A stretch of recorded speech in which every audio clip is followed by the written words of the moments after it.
Food should never have boundaries. Time to break through the conventional image of German cuisine and create new dishes that are fun and delicious. A carving knife, a kind of life.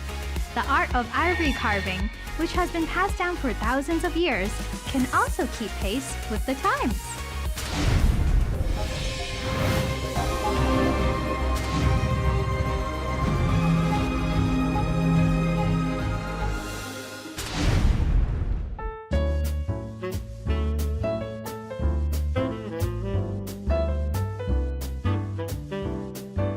When it comes to German cuisine, the first thing we think of is pork knuckles, beer, sausages. But since today I'm with Christian here, there must be something special in store.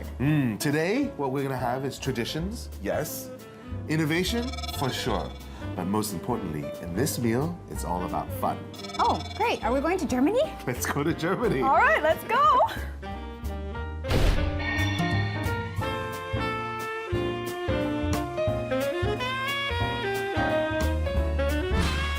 The restaurant's decor and dining atmosphere is filled with a homey feeling. Chef Peter says that for Germans, food is a good medium to foster strong relationships and serves as a bridge for family gatherings. He hopes to bring diners a warm, fuzzy feeling through the food. These dishes I create because I want to offer to the diners something, a new perspective about German cuisine. And of course, there's a lot of my childhood memories play a very, very important part. Well, I want them to explore that we have in Germany, we have so many different options, right? From a regional, from the north to the south, there's quite a very, very different type of cuisine, which they might have new perceptions on what is German food all about. Chef Peter has a humorous and witty personality, and ordinary dishes do not meet his principles of gourmet food. He likes to exceed that. Therefore, he follows the foundation of traditional dishes while also adding his own unique twists.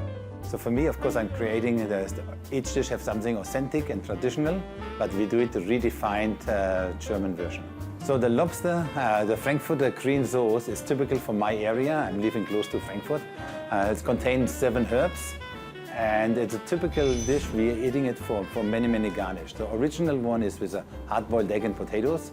So my version have all these 3 elements, but we're using a slow-cooked version. We make a warm potato salad, and we're adding the luxury element with a blue lobster. So it's a beautiful combination, very refreshing, perfect for a starter.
Caraway seeds, and then it's really, really, really, really got the royal treatment. It's got the spa treatment in the oven for hours and hours and hours. So much so that the fat melts away. It renders down, and so you said earlier. Yes, like I was saying, it looks like a very healthy pork belly. It does. And chef, because usually what happens is the sauerkraut is paired with it, but chef decided to put it inside. So stuff it with the sauerkraut, so that moistens the pork as it cooks along. So you have a double moistening as it renders out. So I'm really excited about this, because it takes a huge amount of technique, a huge amount of experience, and a huge amount of, I guess, homage to your home country, your mom's cooking, in order to create something like this. Germans usually pair their beef steak with onions, But chef's creativity takes it to a whole new level with his onion trios.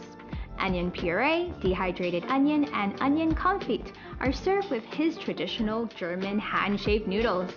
The noodles have a chewy texture, and the sweet and savory onions perfectly complement the tender beef, making it an absolute delight.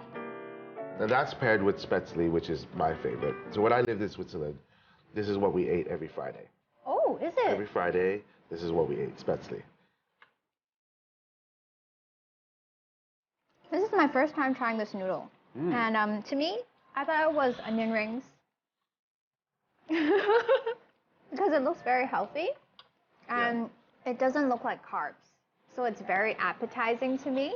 It feels like I can have some more without having that guiltiness. Yeah, it's just basically a German pasta. Which is what it is. And you make a very sort of viscous batter. And then you take a pastry paddle and you have it on a board and you kind of just go like this and it goes into the water and it cooks immediately. Get it out, shock it in some ice water so it retains its elasticness to it.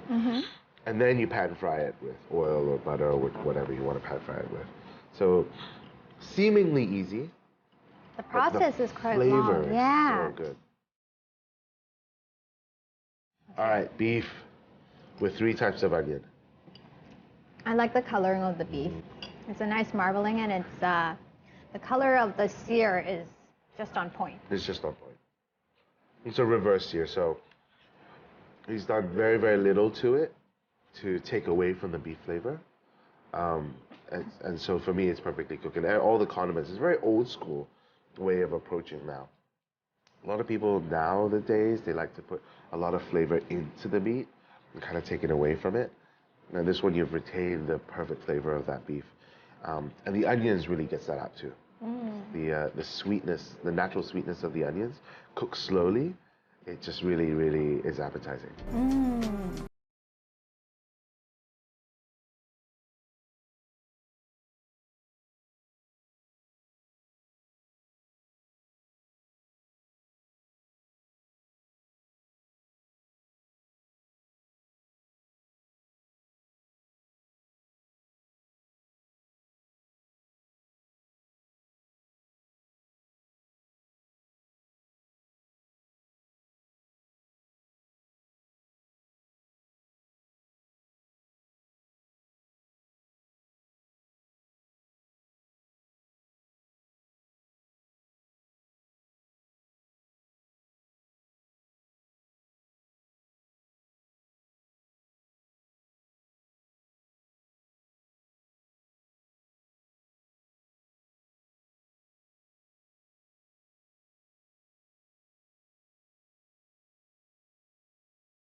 The classic traditional German dessert, Black Forest cake, has been reinterpreted by Chef Peter into a delicate dessert, Black Forest noodles. The sweet chocolate with a hint of bitterness, the slightly sour and fragrant cherries, and the smooth cream create a unique and rich texture, making it my favorite dessert. So dessert, of course, my favorite, right? I love Black Forest cake. So here in this version, I do a Black Forest slightly different. We're using the three main elements. It's the dark chocolate, the sour cherries, and the cream, but making a refreshing noodle. And then we have different chocolate cookies, chocolate crumble, not too sweet, everything, the sour cherry compote, and some crunchy element, and a dark chocolate ice cream. So it's very refreshing, but you still feel like you're eating the traditional Black Forest cake. Hey Christian, didn't you say that you're going to show me something fun? Yeah, look behind you. There's a whole tray full of gummy bears. This is Chef's way of having a little bit of fun with his culture, because gummy bears were founded in 1920 in Germany. And so he's found a couple of really interesting flavors for the guests to share and enjoy. So here we have lemon French fry. We have cinnamon, gluten-free, mixed berries, roses, the special ginger, and the sour peaches. Oh. There you go. Thank you very much. Wow, look at that color. It's like a cheese plate, but it's gummies. Thank you. Ginger. All right, ginger, let's go. No.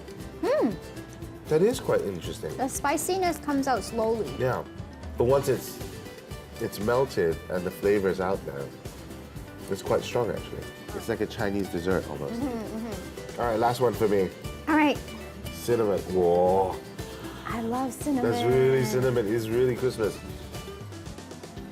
Okay, well, ginger in my left part of my mouth and cinnamon on the right part of my mouth. I did the same thing. Right? It's really Christmas. So to finish this playful dining experience, Chef Peter loves to do this particular trick. So sparkling water and popping candy. Wow. Look at that chemical reaction. Yeah. And it pops. I really like the color as well. Wow, Christian, today this dining experience has given me a new perspective on German cuisine. Thank you so much. And thank you, Chef Peter. Thank you, Chef Peter.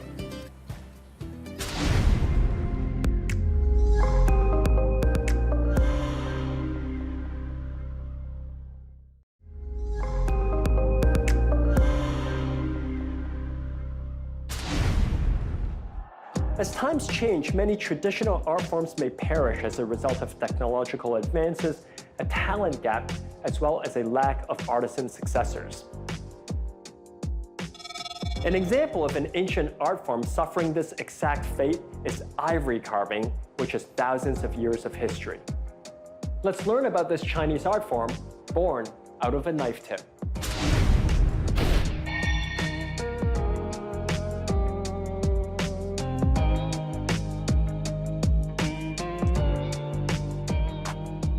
Ivory carving traces back thousands of years, but in the 80s, international regulations put a ban on ivory and ivory products, creating a situation where ivory carvers did not have the raw material needed for their craft. In order to protect the elephants but continue their craft and culture, artists had to look elsewhere for the source of their creations. 朱大師你好啊！你好，你好，你好。我知你從事呢個牙雕創作咧已經有40幾年啦。當初有咩吸引到你咧？因為我咧40幾年前咧就喺國內落嚟，因為我喺國內咧就係學畫畫，自己中意畫畫。咁嚟到香港咧就覺得畫畫嘅前途咧就比較渺茫啲，因為個攝影技術各方面好先進，所以後嚟咧就去咗做象牙嘅學師啦，就學嚟雕象牙。Master Zhu tells me that he started in this trade 40 years ago when he came from China. He used to be a painter, but after he arrived in Hong Kong, he realized that it would be hard to make a living as a painter because photography was so advanced by then. So he decided to be an apprentice in the art of ivory carving. And after only 2 years, he decided to come out and open shop himself.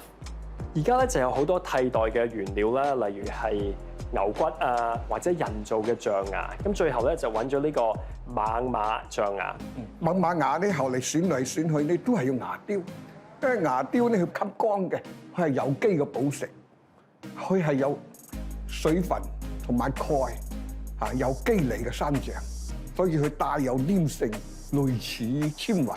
So Master Zhu tells me when ivory of current elephants was banned, the international community explored a lot of ways to preserve this Chinese culture and this art form by using different kinds of materials, but they never found something that's a perfect replacement. Mammoth tusk is a perfect replacement because it's got, the fibrous texture of wood. It's very malleable, so you can work it, but then it's also got natural water properties. It's high in calcium, and he also said it reflects light. So when he's carving, there's a natural color about it. And he said it's almost like the foundation of the skin. It's like the natural foundation of human skin. So it's got a nice color, and it brings to life. It breathes life into the art that he makes. 我介紹下咧，呢個作品咧，因為佢呢個我哋做個獅子為題材。獅子呢個係獅子嚟嘅。係嗰啲，但係我哋獅子咧就用咗嗰種古詩嘅手法去表達，就希望我哋係要團結，要有追求，有夢想。So I asked Master Zhu to introduce this masterpiece behind us because it's very eye-catching. It's right in the middle of the store. And this piece is called 群王捧月, which loosely translates to a gathering of people working towards a common goal. And you'll see the theme here is lions, it's ancient lions. And lions, of course, hunt in pride. So it's an animal that is very united. They hunt in prides together, unlike tigers who hunt alone. And so you see lots of lions together, and they all seem to be frolicking and playing with each other. And they're all going to try and seize the moon. Of course, the moon cannot be taken, it cannot be caught, but it represents this notion of a community working together, united for a common goal.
Is what people are producing. In addition to its artistic value, the art of ivory carving also has profound historical value and social significance. It's also given a second life to mammoth tusks. 我估講到去收藏牙雕呢樣嘢咧，其實有一個困難咧，就係好多人唔識點樣去評估個價值啊。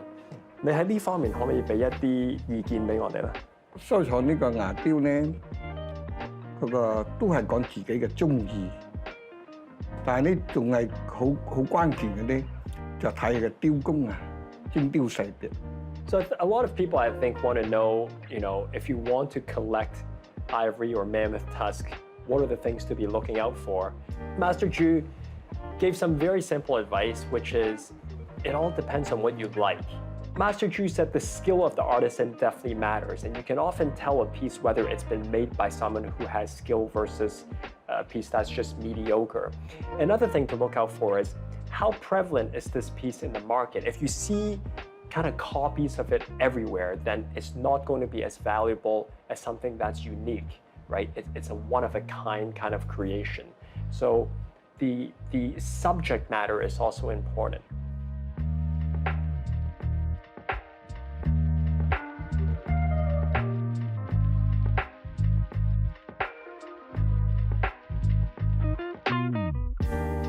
而家乜都講科技化啦，咁你覺得呢個機器嘅雕刻咧，會唔會有一日會取代咗一個人去做呢樣嘢咧？依家問題就係咁啦，因為機器咧越來嘅科技越來越發達，係一般嗰啲中小件啊、嗰啲細件嘅咧，佢都可以做一個粗略，基本上打咗出嚟㗎啦，做咗出嚟。但係咧，佢就冇嗰種人性嘅手工嗰種靈氣。You know, machines are good these days. They're definitely good, and they are capable of producing something of good quality. But he said the technology right now, he can still tell the difference. Like if there was something that was given to him and he looked at it, he can still tell if it was a machine that made it versus a human. And it comes with the subtlety. He said the machines are not as subtle. And he said that's why a lot of the artists nowadays, if you want to create something that's artistic, they move back to the bigger forms, just like the one that we visited before, the big whole tusk kind of art versus really small little pieces. Because it'd be easier for a machine to do one of the little pieces, but to make a whole tusk in its original shape, that would be much harder. And he says, you know, with the technology, he doesn't foresee in the next 20 or 30 years a machine being able to reproduce something like a whole tusk.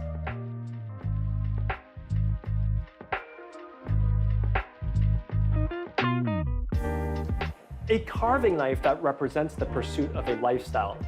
Master Zhu's creative enthusiasm ensures that his works stay current with the times and helps preserve and bring to the world the traditional Chinese art of ivory carving.